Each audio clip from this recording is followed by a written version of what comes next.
This is Broadway Studios in Treforest. This is where I first started my real work experience back in 1999 as part of a university work experience program. I worked here until about 2004, mainly on a short-term basis, where I worked for about 5 hours a week.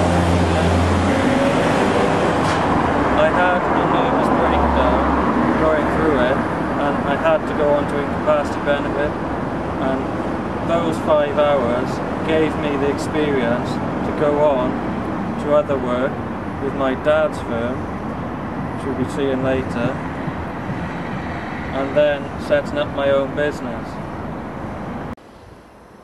I came here to Green Park in Coy Lane near Talbot Green, thanks to my father offering me a job. It was on something called permitted work, which allows people on incapacity benefit to try out work for 8 hours a week, and it explains, you can see what happened to me, why so many people want to stay on benefit. Within months of me doing that 8-hour work, they said, if you can work 8 hours, you can work more. So I could have lost everything, but it was fortunate I was working for my father, which many people don't have the opportunity to do, which meant that I got to go up to 16 hours so I could get tax credits. This is a battle many disabled people face. Before working for my dad, I applied for lots of jobs and I wouldn't get them. So people like Steve, who's shop disorder, and my father, we need more entrepreneurs, more people willing to give disabled people a chance. Because if you think, I went from working for my dad for 16 hours to then working for GBL, the Golden Blended Learning, when he had to make me redundant for reasons I'll tell you shortly. And then up to 48 hours now, where I'm working self-employed for publishers and people across in other parts of the world. This is a house I used to live at in Tilcara, near Pontyclun, which was my first house that I had to myself. I managed to afford it because my dad was paying me above the minimum wage, but I had to lose it when I was made redundant by my dad. That was only because the government, in its wisdom in 2007, made so many subcontractors come on the books and made business in the construction industry so inefficient that there had to be cut back.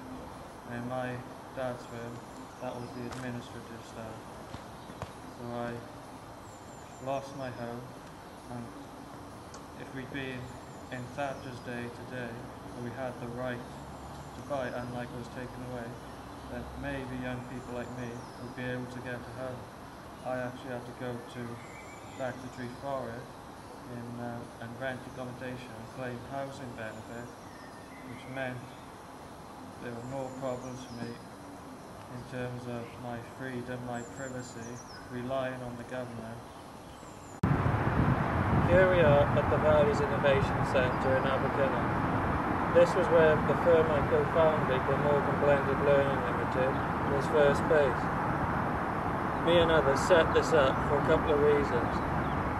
The main one for me was to make a difference in my community by doing the Underpass project in Treforest, and also to get me the experience of management, company direction, and actually doing the stuff I went to university for, which others were denying me because I was different and didn't fit the mold. This is T Mentor in Abercynon.